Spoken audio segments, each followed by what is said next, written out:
A princípio, tudo isso que eu vou mostrar aqui para vocês hoje faria parte do famigerado quadro Militantes Militando Errado.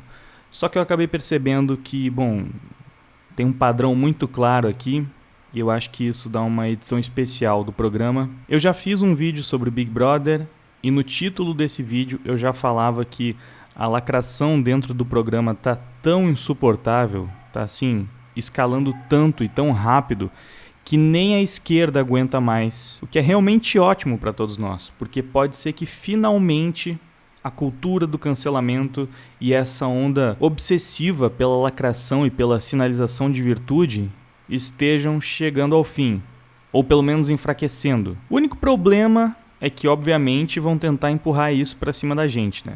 Sim, acreditem se quiser, já tem uns militantes aí querendo jogar a culpa da cultura do cancelamento e de algumas coisas imbecis como lugar de fala no colo da direita.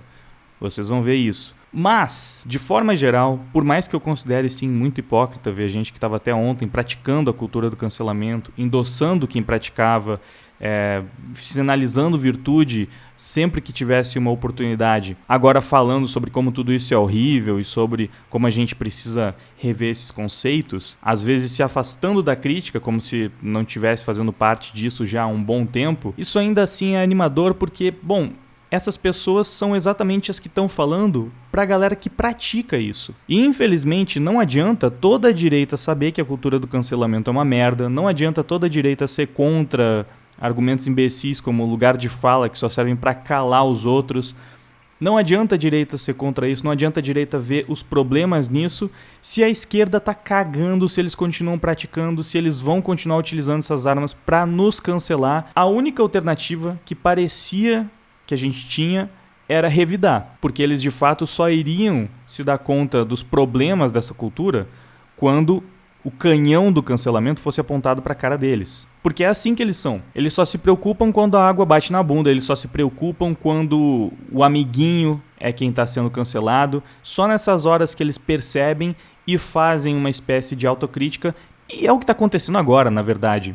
Essa autocrítica só está vindo porque o Big Brother está demonstrando para o Brasil inteiro como a sociedade que essas pessoas estão tentando construir é terrível, é desumana, é cruel, é abjeta, é absurda. Enfim, tenho certeza que vocês já entenderam o ponto. É melhor a gente partir logo para os exemplos, mas antes preciso sempre pedir para você ajudar o canal. Se você tiver como, ajuda lá pelo Apoia-se, se tornando membro, e agora você também pode ajudar utilizando o QR Code aí para o meu PicPay. Se você quiser fazer uma contribuição uma vez só, você pode só usar o QR Code que está aparecendo aí na tela e isso vai me ajudar demais. Mas se você não tiver como ajudar dessa forma, também pode ajudar deixando like, se inscrevendo, deixando o seu comentário aí embaixo para ajudar no engajamento do vídeo. Enfim, compartilhando também. Todas aquelas coisas que todo youtuber pede, né? Eu separei aqui 3 nomes que tiveram grande destaque, grande influência e relevância dentro da esquerda nos últimos anos e que de forma direta ou indireta acabaram endossando essa cultura do cancelamento ou passando pano para quem estava praticando a cultura do cancelamento de alguma forma, relativizando o problema do identitarismo e da forma como o progressismo utilizava o canhão do cancelamento para tentar silenciar e humilhar os seus desafetos. E eu vou começar com o nome mais modesto dos 3, vamos deixar a cereja do bolo pro final, né? Joel Pinheiro, economista e filósofo, colunista da Folha e Exame, comentarista no Morning Show na Jovem Pan. Ele foi um dos que ousou se posicionar contra a militância identitária. Assim, o Joel, dos 3 nomes que eu vou trazer aqui, é o que eu considero mais central, porque eu já vi o Joel falando algumas coisas coerente sobre determinados temas outras vezes, mas eu percebo que sempre que possível ele dá aquela esquerdada e às vezes ele esquerda com força sim, porém não é a primeira vez que eu vejo o Joel fazendo uma espécie de autocrítica, por isso ele foi o que menos me surpreendeu, mas tem umas coisas interessantes pra gente falar sobre ele ainda assim. Enfim, o tweet dele foi: a militância identitária, sempre de dedo em riste na ânsia de condenar, funciona bem no meio descarnado das redes sociais. Mas quando a vemos na vida real, em pessoas de carne e osso, torna-se repulsiva. Eu não tenho como concordar mais com cada palavra dita pelo Joel, porque de fato esse foi um dos maiores efeitos causados pelo Big Brother. Uma coisa é a gente ver a cultura do cancelamento sendo praticada no Twitter, a gente vê fotos de perfis estáticas e sem emoções, com textos frios, sem escutar a voz da pessoa que está sofrendo com aquilo, muitas vezes sem nem ver essa pessoa, porque ela precisa se afastar das redes sociais por toda a pressão que está sofrendo. Uma coisa é a gente ver a cultura do cancelamento sendo aplicada nesse contexto. Agora, quando a gente vê um caso como no Big Brother, onde as pessoas estão todas ali trancadas dentro daquela casa, sendo forçadas a conviver, mano, a gente percebe o quão cruel e o quão desumano esse comportamento é. Tem basicamente 2 participantes que estão sendo cancelados, pelo que eu percebi, pelo que eu soube, né? É o tal do Lucas Penteado e da Juliette. O Lucas Penteado, eu sei que tem algumas pessoas que desconfiam que ele tem algum problema psicológico, algum problema mental. Nada tão perceptível, mas, enfim, parece que o cara não tá bem ali dentro, parece que ele se comporta de forma estranha mesmo. Talvez ele até tenha dado um motivo para alguns desses cancelamentos. Pelo que eu soube, teve uma festa que ele tava meio bêbado e ele até tentou convencer os negros a votar só nos brancos, enfim, ele fez umas coisas que eu mesmo considero deploráveis. Porém, o que estão fazendo com o cara lá dentro é de partir o coração realmente. É difícil não se sensibilizar quando a gente vê uma pessoa sendo tão humilhada quanto ele está sendo. Parece que proibiram o cara de almoçar na mesa com os outros. E aí teve uma vez que ele tava lá comendo, tava sentado na mesa comendo e acho que foi a Carol Conká que chegou e falou, mano, eu não vou me sentar aqui para comer até você terminar, até você sair, porque a gente não vai comer com você. Enfim, tem muitas coisas que eu não assisti, que eu só vi relatos, eu posso estar confundindo os nomes, mas a questão não é ser preciso na informação do que aconteceu dentro do Big Brother. É demonstrar que ele está sendo vítima de sucessivas humilhações públicas lá dentro. Um vídeo que eu vi foi da Lumena, eu acho, entrando num quarto para discutir com o cara, falando que ele nunca faz nada para ajudar ninguém, que ele só cozinha para ele mesmo, que ele é muito egoísta ou algo do gênero. Aí o cara falou, poxa, mas eu fiz um mousse aí para todo mundo. E ela falou, seu mousse virou uma piada. E começa a usar isso para humilhar o cara, sabe? Fazer ele se sentir realmente mal. Aí ela sai do quarto depois, dá as costas pra ele, falando, não dá pra conversar com você. E o cara fica lá bem mal mesmo, falando tipo, poxa, mas por que meu mousse virou piada, cara? Será que tava ruim? Enfim, se você assiste os vídeos, dá pena do cara. Porque a gente tá vendo ali na prática como é que é a cultura do cancelamento olho no olho. Né? Muito mais cruel do que o que a gente vê no Twitter, mas assim, com o mínimo de empatia você já vê que o que é feito nas redes sociais também é cruel. Só que quando você vê as pessoas ali sofrendo na sua frente, pessoas de carne e osso, é claro que o impacto é muito maior. Porque o cara é obrigado a comer sozinho, ele é humilhado por tudo que ele faz, todo mundo esculacha ele pelas costas e até na cara dele também, joga a culpa toda em cima dele e o cara não tem nada a fazer além de aceitar tudo aquilo, porque ele é minoria ali, ele está em desvantagem. Se ele ousar rebater, ele vai apanhar com mais força. Então ele fica sozinho em tudo. Ele é o cara que só tem como opção tentar aceitar o que as pessoas estão impondo a ele, porque é óbvio que os canceladores, com a vantagem numérica e com a figura de autoridade que eles mesmos conseguiram construir ali, têm vantagem nessa briga direta. É exatamente o que acontece nas redes sociais, só que numa escala menor, porém mais humana. E aconteceu algo bem parecido com a tal da Juliette, mas o caso dela eu vou deixar outra pessoa falar, então a gente já vai entrar mais nisso, mas vamos voltar aqui para o Joel rapidinho. Eu achei muito interessante uma resposta que o Eli Vieira, que é um cara que eu já trouxe algumas vezes aqui pro canal, alguns artigos que ele escreveu. Ele é um cientista geneticista que critica pesadamente a questão do identitarismo. Ele é um dos caras que mais vem batendo, criticando, repreendendo, apontando as falhas desses discursos identitaristas ao longo dos últimos anos. E justamente por isso foi tão interessante o que ele respondeu aqui pro Joel, que basicamente foi pegar o tweet antigo de uma discussão que os dois tiveram. E assim, não é tão antigo, é de novembro de 2020. Nessa data, o Joel falou o seguinte pro Eli: querer mais representatividade na política não é aderir ao discurso identitário radical. Você está transformando o que era uma oposição racional da sua parte numa verdadeira obsessão. Parece simples, talvez pareça até pequeno, mas por que isso aqui é tão interessante? Porque assim como o Eli, eu venho criticando essas pautas identitárias com bastante frequência ao longo dos 2 últimos anos. E eu realmente vejo nessas pautas um problema muito sério.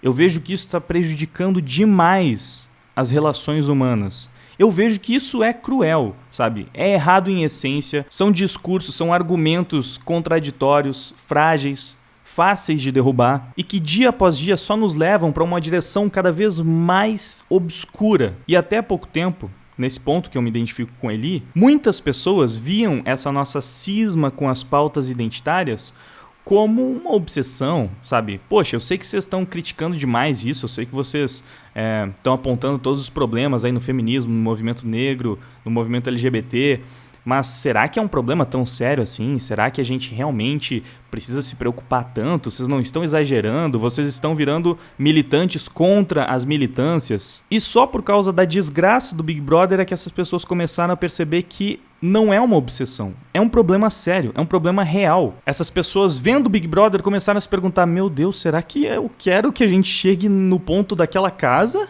Será que eu quero que a casa do Big Brother seja a minha casa daqui a um tempo? Será que a gente não perdeu completamente a mão? Mano, aquilo ali que tá acontecendo é barbárie, é desumano. As pessoas que se consideram do bem, as pessoas justas, as pessoas que estão lá dentro tendo certeza absoluta que estão do lado certo, que são as corretas, são as pessoas que estão praticando humilhação constante, sistêmica, contra indivíduos isolados que mal podem se defender. Isso é ser um justiceiro? Isso é ser uma pessoa boa? Isso é ser virtuoso? É óbvio que não. E felizmente, agora até os esquerdistas estão começando a se dar conta disso. Como foi o caso do Joel e como foi o caso do Leon também, sabe? Leon e Nilce, coisa de nerd, cadê a chave? Vejam o que o Leon falou sobre o caso da Juliette, a outra que está sendo cancelada lá no Big Brother. É o seguinte, eu não vi o último Big Brother, o 20. A Nilce viu e ficava me contando. Eu não vejo Big Brother há muito tempo. E aí, eu fui ver esse Big Brother agora, o 21. Cara, que treco absurdo, velho. Que sentimento ruim. Que sentimento ruim. Olha o que estão fazendo com a menina, velho. Cara, eu vou explicar, tá? Eu vou explicar. O que aconteceu com a Juliette ali no gramado agora, quando tava um monte de gente em volta dela, é basicamente a política de cancelamento, só que aplicada à vida real. Tava um monte de gente interrogando ela sobre coisas que ela supostamente fez, que feriu alguém profundamente. Aquela vez que ela disse um A errado, sabe? Feriu a pessoa tem que lá reivindicar isso com ela. E aí ela tá sendo interrogada por essas pessoas e nada do que ela disser serve para livrar ela ou para explicar qualquer coisa. Tudo vai ser usado para incriminar ela. O que o pessoal tá fazendo ali é tentando levar ela à auto-humilhação, dela se humilhar na frente dos outros, reconhecendo um potencial erro que ela fez, alguma coisa horrível que ela fez que eu não sei, né?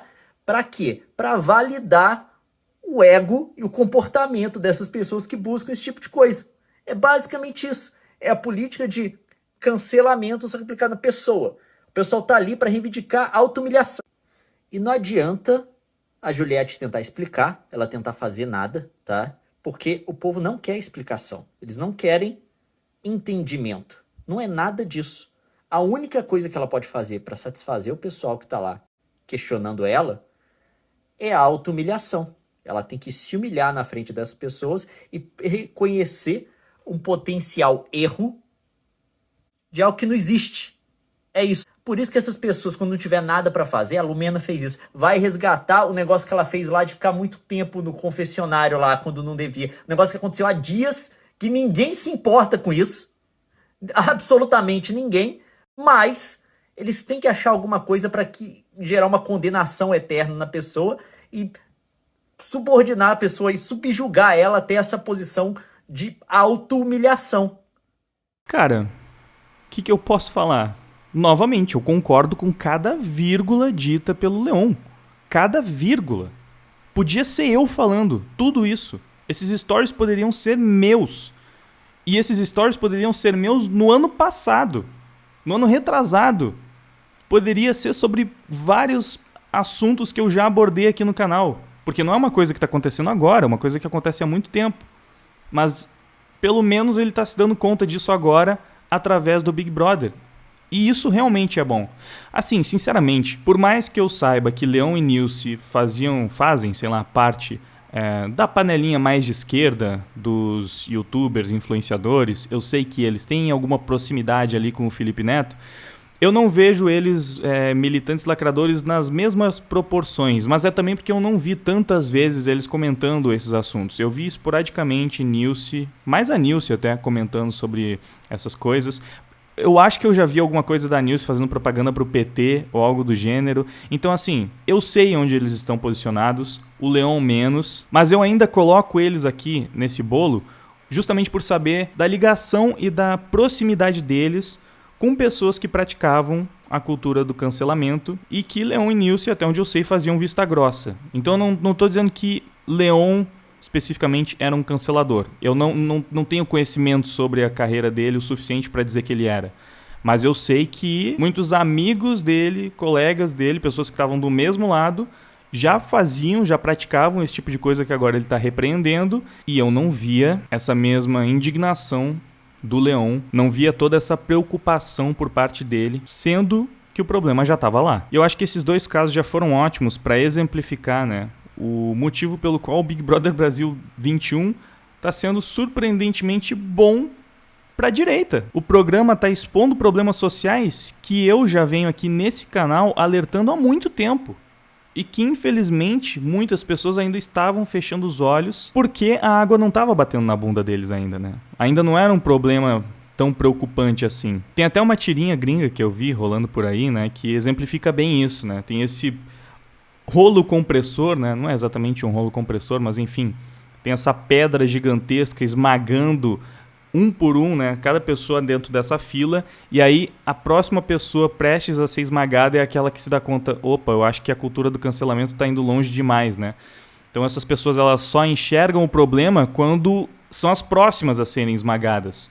Porque elas não conseguem se preocupar quando quem está sendo esmagado pela cultura do cancelamento é o seu desafeto, é o seu opositor ideológico, político. Não, o problema só se torna um problema se for afetar justamente eles. E não existe personificação melhor disso do que...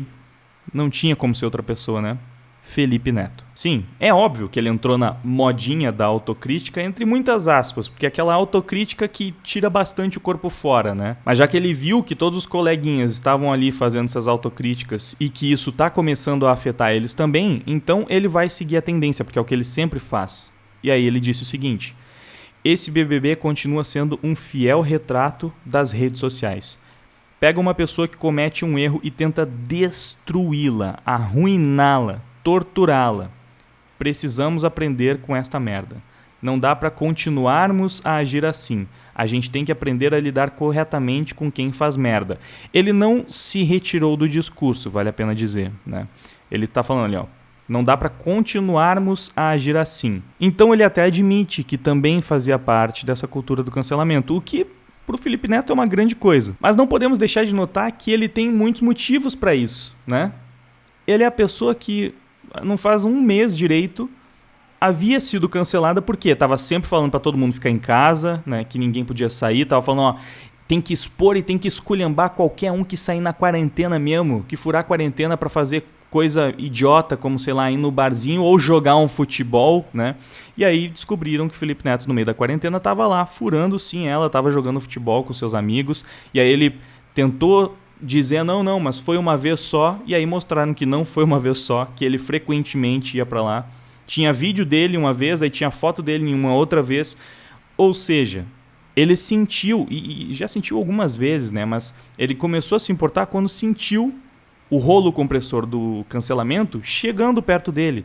E esse é o ponto aqui. Isso é o que mais nos difere, na verdade. Porque, sinceramente, eu sou contra o cancelamento mesmo de pessoas como o Felipe Neto. Eu não gostaria que o Joel, que o Leon, que o Felipe Neto ou que qualquer outra pessoa progressista de esquerda fosse cancelada por falar o que pensa. Eu definitivamente não gostaria, não é isso que eu quero.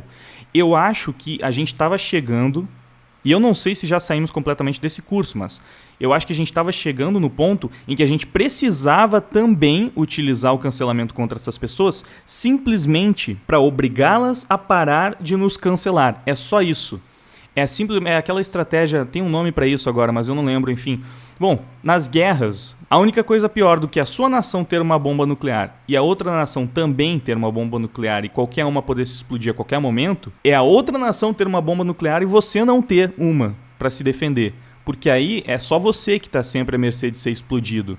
Então, quando as duas têm armas para oferecer um risco, nenhuma se ataca e assim conseguem entrar em um ponto de paz. Porque, infelizmente, se só um lado abaixa as armas, se só um lado se desarma e o outro se nega a fazer isso, a gente não tem paz. A gente tem... É estranho usar essas palavras porque geralmente elas estão no discurso progressista, mas a gente tem o opressor e o oprimido. Então, se tem um desgraçado apontando uma arma para sua cabeça, você pode tentar convencer ele a abaixar só na conversa, mas pode ser que ele não abaixe. Então, talvez você precise apontar uma arma para a cabeça dele também, para que aí ele concorde e os dois abaixem as suas armas. Eu juro para vocês que eu não vejo a hora dessa cultura do cancelamento acabar. Eu gostaria que cada um pudesse simplesmente falar o que pensa, sem ficar com medo das consequências disso, sem ficar com medo de perder o emprego, patrocínio, fechar portas, sem ficar com medo de ter a conta suspensa, ou de ser excluído dos almoços e dos jantares em família. Sabe, a pessoa vai lá e fala, poxa, eu sou a favor do livre mercado. A outra vai lá e fala, eu acho que o Estado é necessário para equilibrar um pouco as forças, para conseguir distribuir a renda e assim ajudar os mais carentes. Os dois falam a forma que eles acham que deveria ser o modelo econômico, o modelo social do seu país. E pronto. Sabe, nenhum precisa ser cancelado por causa disso.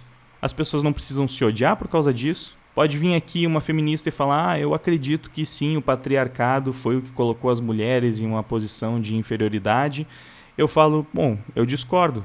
Acho que isso tem mais a ver com questões biológicas, com a preservação da espécie. Não vejo homens como tiranos e mulheres como vítimas. E é isso. Não precisamos nos odiar e ninguém precisa ser cancelado por emitir uma opinião em público. Mas enfim, como nem tudo são flores... Não que o que eu tenha mostrado aqui para vocês tenham sido apenas flores, né? Tem toda a questão da hipocrisia que eu nem me aprofundei muito hoje porque, como eu disse, estou valorizando mais o fato de que pelo menos esse reconhecimento e essa autocrítica tá chegando nos progressistas, nos canceladores, ainda que muitos estejam fazendo isso de uma forma bem leviana, né? Como a Quebrando Tabu falando, olha só, pelo jeito às vezes os canceladores têm mais a aprender do que os cancelados.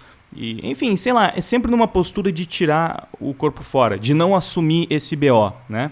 Mas tem quem vá mais longe, que olha só o que eu vou mostrar pra vocês agora. Esse tweet da Lana de Holanda, que tem, sei lá, uns 2.000 seguidores, pegou 4.000 RTs e 30.000 likes em pouquíssimo tempo, dizendo o seguinte: um monte de gente sempre alertou que esse papo de lugar de fala atrapalha muito mais do que ajuda.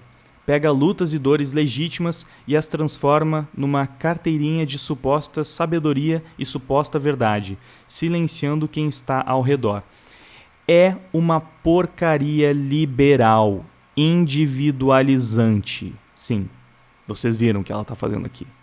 Vocês viram o que muitas pessoas de esquerda provavelmente vão passar a tentar fazer cada vez mais, porque não é uma coisa inédita também, não é uma coisa de agora. Não é a primeira vez que a esquerda abraça pesadamente um discurso, como abraçou, por exemplo, a escravidão no passado, e hoje se coloca como defensores dos negros, como se fosse isso que eles defenderam desde sempre, sendo que quando politicamente era interessante... Até a Ku Klux Klan lá foi fundada pelo Partido Democrata, né? E aí tem todo o revisionismo histórico, porque eles falam, não, mas veja bem, naquela época os democratas é que eram os conservadores, e enfim, tem toda uma viagem, mas a questão é, aqui a gente está vendo o que essas pessoas tentam fazer, e elas são boas em fazer isso, mas eu quero crer que estamos mais espertos hoje para não permitir que esse tipo de narrativa seja emplacada por eles. E sim, eles estão tentando descaradamente jogar toda essa porcaria que os lacradores progressistas, que os esquerdistas criaram no nosso colo.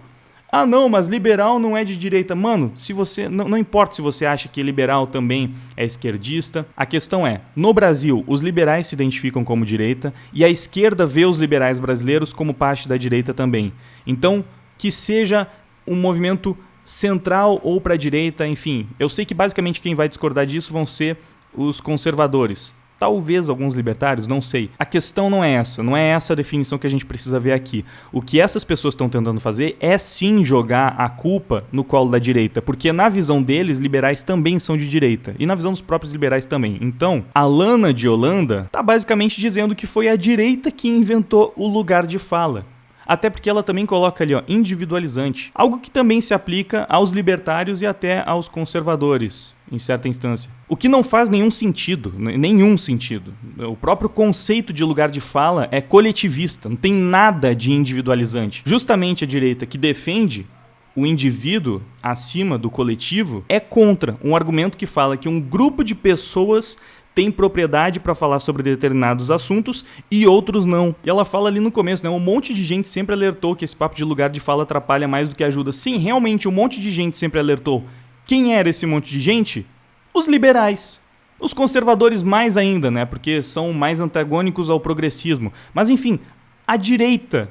As pessoas de direita eram justamente as que eram contra o lugar de fala há muito tempo, desde que esse conceito imbecil começou a ser emplacado aqui no Brasil. Eu já fiz vários vídeos criticando o lugar de fala. Os liberais do MBL já fizeram vários vídeos criticando o lugar de fala. Os conservadores já fizeram vários vídeos. Os libertários também. Agora, encontrar a autocrítica da esquerda sobre o lugar de fala é muito mais difícil. Não estou dizendo que é impossível. Com certeza, se vocês fuçarem, vocês vão encontrar algum esquerdista se colocando contra o lugar de fala, mas num geral, esse era um argumento predominantemente defendido e utilizado por eles.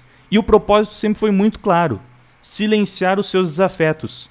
Era basicamente para isso que o lugar de fala era utilizado. Não, você não pode falar nada não, você não está no seu lugar de fala. Se eu quero criticar o feminismo, quantas vezes eu já ouvi esses militantes de esquerda utilizando o lugar de fala para tentar me calar? Não, você é homem, você quer fazer vídeo falando sobre o feminismo, você não está no seu lugar de fala. E eu vou dar um exemplo disso que eu tô falando aqui, bem patético, de um cara que eu gosto inclusive, o Leone. Assim, gosto do ponto de vista artístico. Eu gosto do Leone como músico, não quer dizer que eu goste do Leone como pessoa, até porque nem conheço muito das opiniões, mas já deu para ver mais ou menos que tipo de pessoa ele é aqui, né? Ele tava concordando com a Lana no tweet em que ela fala que lugar de fala é uma porcaria liberal e individualizante. O Leone vai lá e fala assim: concordo, passa a ter um lado fascista que inviabiliza o debate. E aí o mais legal é que outros usuários no Twitter começaram a pegar falas antigas do Leone, né? Como essa daqui, onde ele falou: Bolsonaro diz pra Marina que ela não sabe o que é ser uma mulher.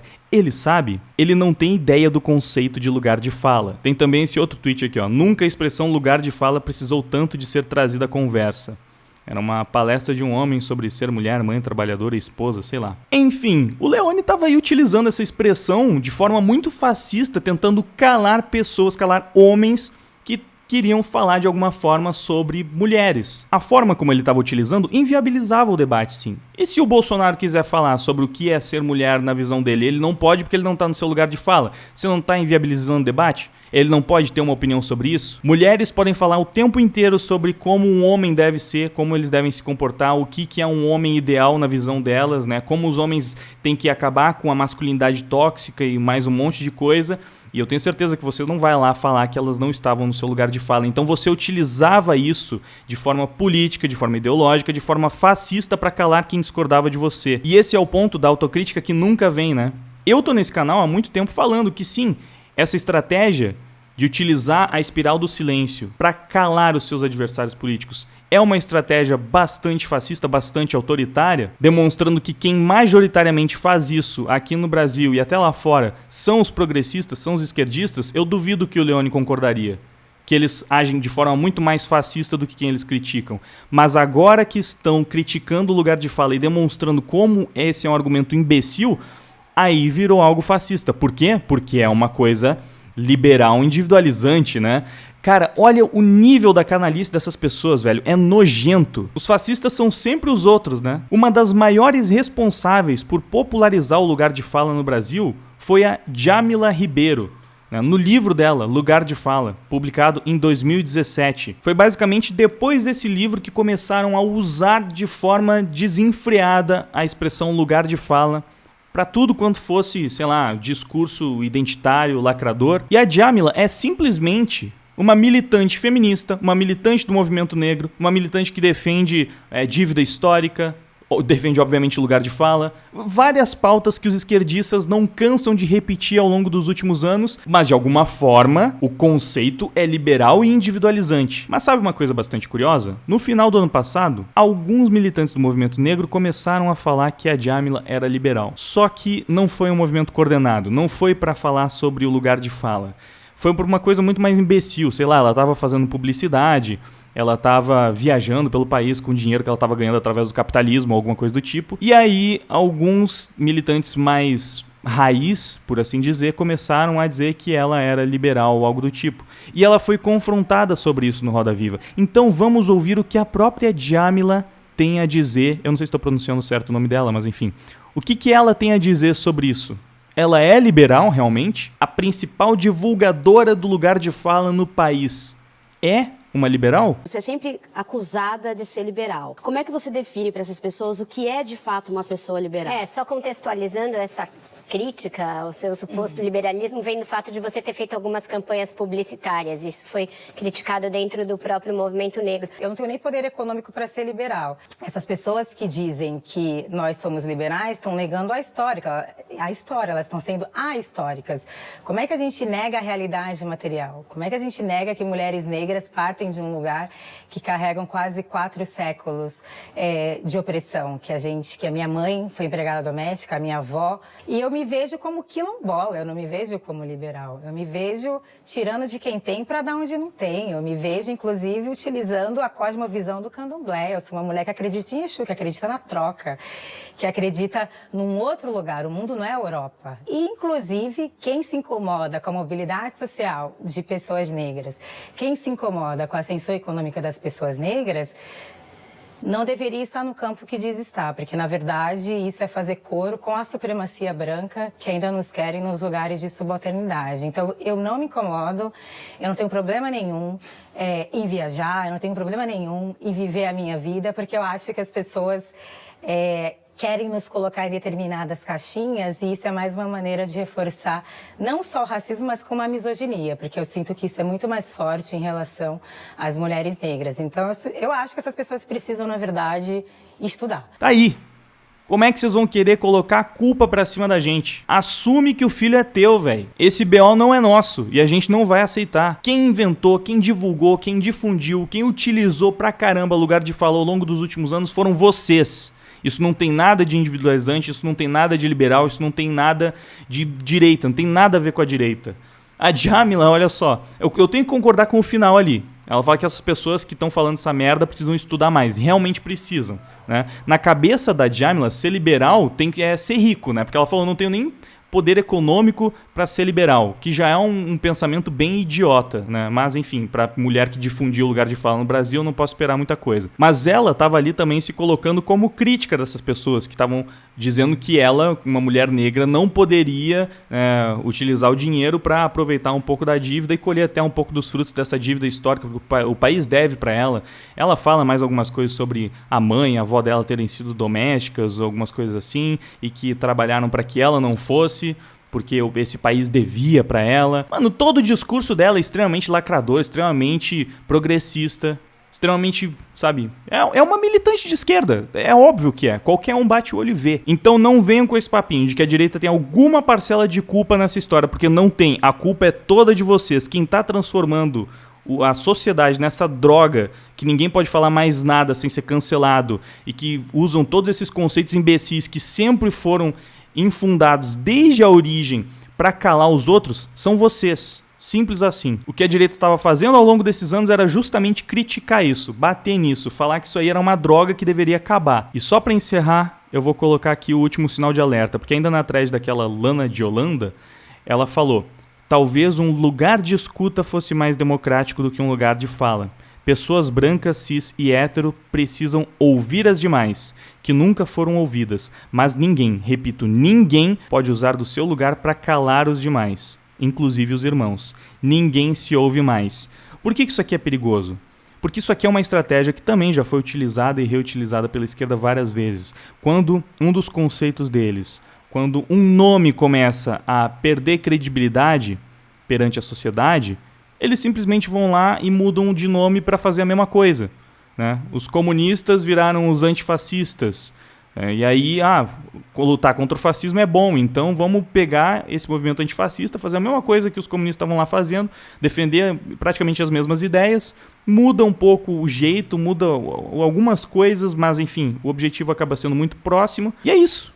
Aí eles jogam a culpa pra cima dos outros. É tipo aquele discurso também de tentar emplacar, né? Feminismo é igualdade, feminismo é que é mulher acima do homem. Tem nada a ver. As feministas, as originais, já faziam discursos feministas nesse conceito, já faziam discursos de supremacia feminina, elas já estavam lá defendendo isso. A teoria feminista toda foi montada em cima de autoras que defendiam a superioridade das mulheres, mas quando o nome feminismo começa a ser usado de forma pejorativa, elas têm que empurrar a culpa para outro lado. E aqui é uma tentativa parecida, né? Porque o lugar de escuta teria a mesma utilidade para eles. Então, se eles veem que, mano, o lugar de fala ainda é importante, porque a gente ainda tem que encontrar uma forma de silenciar essas pessoas que estão aí tentando falar, né? Esses brancos, héteros, cis, esses opressores que são extremamente tóxicos para a sociedade, eles têm que escutar. Então, ao invés do lugar de fala, que é a nossa autoridade para falar, vamos criar o lugar de escuta, que é o lugar deles. Eles agora têm que escutar. Mas aí a gente não fica nessa imposição de, ó, só eu posso falar ou só ele pode falar. Não, todo mundo pode falar. Mas vocês têm que escutar. Então, quando a gente está falando, vocês escutam, porque vocês estão no lugar de escuta. Na prática, vai ser quase a mesma coisa.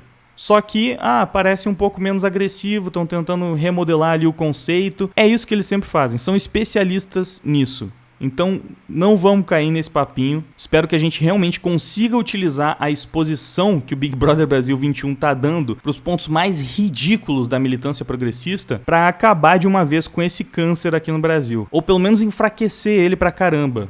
Para que, quem sabe, a gente tenha um pouco mais de liberdade de expressão nos próximos anos. Enfim, por hoje é isso. Espero que vocês tenham gostado dessa edição especial dos Militantes Militando Errado. Na verdade, essa edição é tão especial que eu vou dizer que são militantes militando certo, né? Porque eles estão falando a coisa certa. O problema é tudo que está por trás do discurso.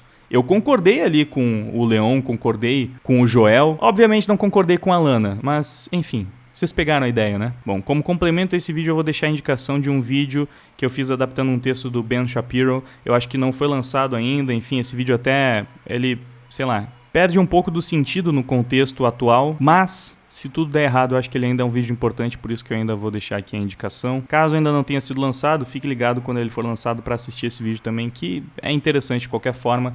Então já se inscreve no canal para não perder os próximos lançamentos, deixa o seu like, favorito, não esquece de ajudar no Apoia-se, se tornando membro, ou então pelo PicPay. Muito obrigado pela sua audiência, por ter ficado comigo até o final, agora eu vou indo, valeu, até mais, fui!